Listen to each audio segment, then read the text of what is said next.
kemudian like, kemudian share, supaya channel kami ini bisa berkembang, mungkin bisa membantu buat teman-teman sekalian.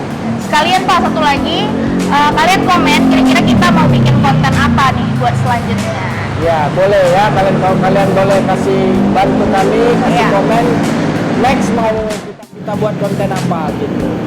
Ya, baik untuk masalah kafe ya, Bu Sanas, menurut Bu Sanas apa kira-kira yang paling penting jika kita ingin buat kafe gitu?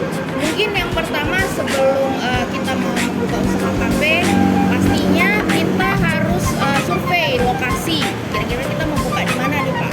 Ya, jadi kalau dulu orang sih bilangnya untuk setiap bisnis itu yang utama itu adalah lokasi dan lokasi ya.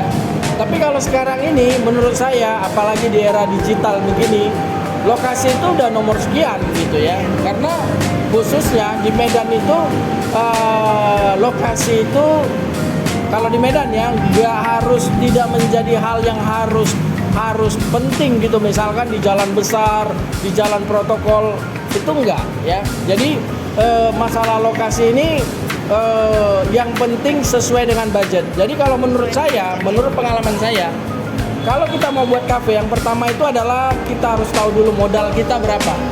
Ya, kita bagikan tiga klasifikasi.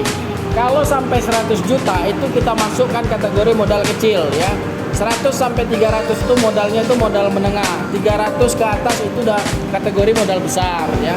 Jadi kita modalnya modal berapa dulu nih? Kalau misalnya kalian pekerja atau karyawan, sebelumnya kan kami sudah ada pernah bilang bahwa modal itu nggak mesti 100%. Benar. Ya, jadi nggak mesti 100% harus ready. Misalkan kita perlu modal 100 juta, 100 jutanya ini harus punya ready cash, nggak perlu gitu. Kenapa?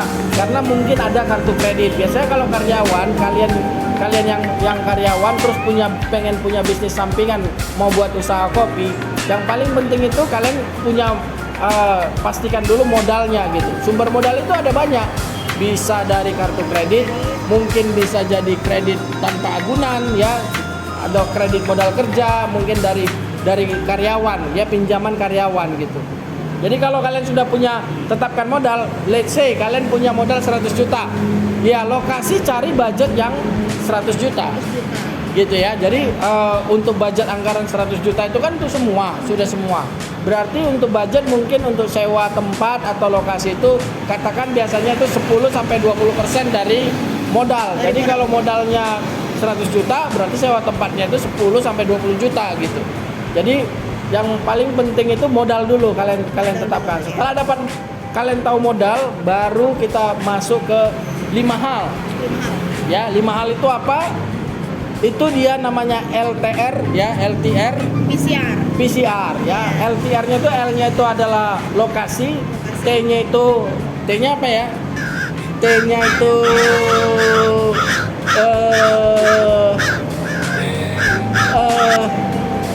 technical ya, hal-hal yang teknis. Nah, ini lupa ini. Jadi ada di belakang ini, wah gitu-gitu nih buat cyber agak ini nih ya kan. T-nya itu technical ya, R-nya itu renovasi ya. Jadi tadi ada LTR itu ada lokasi, terus ada masalah technical, terus ada masalah renovasi, terus PCR, P-nya itu apa ya? P-nya ya. P-nya itu promotion ya, P promotion, dan CR itu controllingnya gitu ya. Jadi lokasi itu yang pertama kita bahas dulu lokasi. Lokasi itu yang penting, lokasinya kalian di situ bisa, setelah kalian cari lokasi yang sesuai budget, kalian susun layoutnya ya, disusun layoutnya. Jadi layoutnya kayak ini kan, ada tempat kasir, ada tempat barista stationnya, di mana orang smokingnya, di mana no smokingnya, terus tempatnya yang penting bisa fotogenik gitu. Apalagi kalau sekarang ya, kalau yang target sekarang. ya kan dia harus Instagramable. Instagramable katanya. Yeah. Jadi dia fotogenik. Jadi orang berfoto di situ bagus untuk di posting gitu. Nah, jadi harus punya banyak spot-spot yang menarik ya Pak ya? Iya, spot-spotnya itu nggak mesti harus menunjukkan kemahalan gitu ya. kalau kalian punya budget anggaran tadi 100 juta, untuk direnovasi itu nggak perlu besar-besar. Yang mahal itu bisa dilawan dengan hal yang kreatif. Kreatif, benar. Ya, jadi kalau kita kreatif itu ada orang kadang-kadang dari ban dibuat ya. Jadi DIY gitu ya Pak. iya, jadi nggak harus mahal gitu. Menarik itu nggak harus mahal. Tapi kalau kalian punya modal besar, ya mahal itu pun bagus gitu. Tapi kalau modalnya kita terbatas, memang harus disupport dengan hal-hal yang kreatif gitu.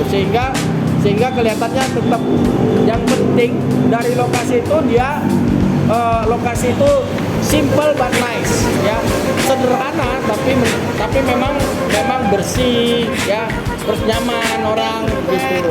Nah, gimana Bu? Rapi kan Pak? Rapi ya, tertata gitu. Jadi itu untuk lokasi. Kemudian yang masalah kedua dari tadi, yang pertama lokasi, yang kemudian yang kedua itu T-nya itu adalah technical. Nah, di technicalnya itu setelah kalian sudah dapat tempatnya, sudah kalian tentukan layoutnya, masuk yang kedua technical. Di technical itulah masalah renovasinya. Terus kalian persiapkan menunya ya, menunya menu apa, target pasarnya siapa di lingkungannya. Kalian tentukan dulu target pasarnya ini kelas menengah, kelas atas atau kelas bawah. Kelas atas pun sekarang Bu, tahu nggak mau yang harga mahal gitu.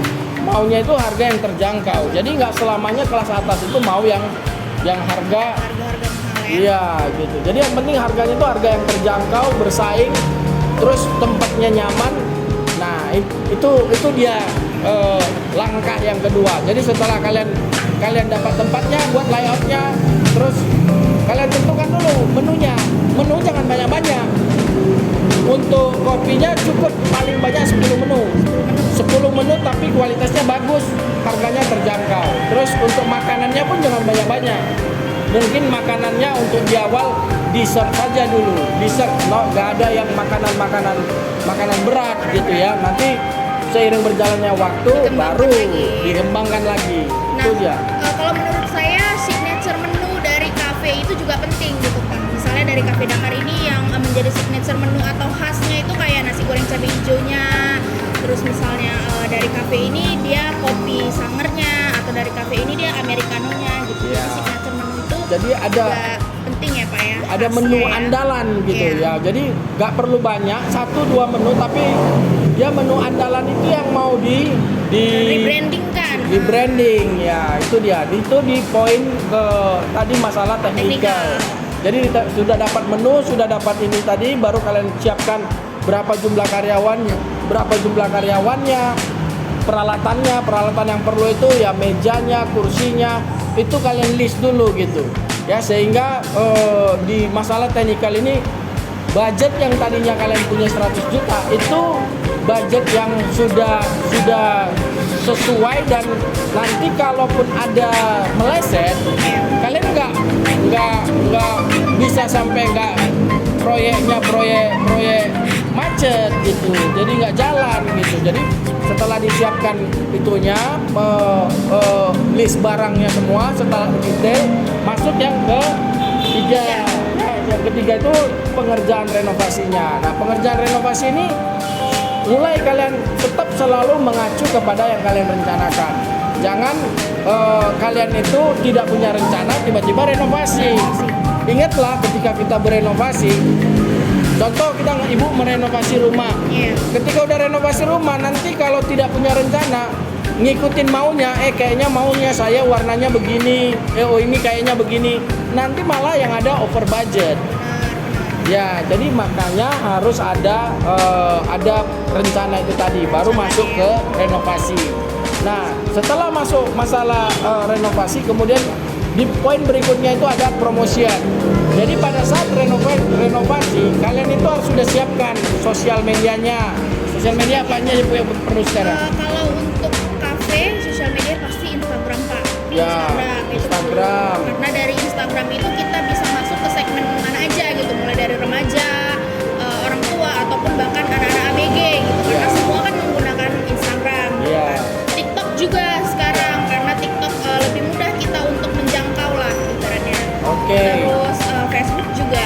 Ya, jadi kalau kalian ini kan lagi renovasi kan biasanya yang kerja kan tukang tuh. Iya, benar. Nah, kalian mempersiapkan sosial medianya, jadi paralel dia kerjanya. Benar. Jadi udah kalian siapkan Instagramnya, kalian siapkan TikToknya, kalian siapkan mungkin Facebooknya. Nah, di situ dibuatkan konten-kontennya, misalnya coming soon cafe ini, coming soon cafe ini gitu. Jadi walaupun tempat kalian di jalan yang tidak jalan utama, tapi kalau branding dan position kalian itu dilakukan dengan terus-menerus, maka orang akan punya rasa ingin mau mencoba ya, Bu ya. Ya, nanti kita contohkan ini kan tadi ada kita lewatkan video contoh di Medan nih ya, ada kafe. Ada beberapa kafe. Ada beberapa kafe yang dia nggak di jalan utama tapi rame ya, Bu ya. Rame ya. Dia jual apa itu?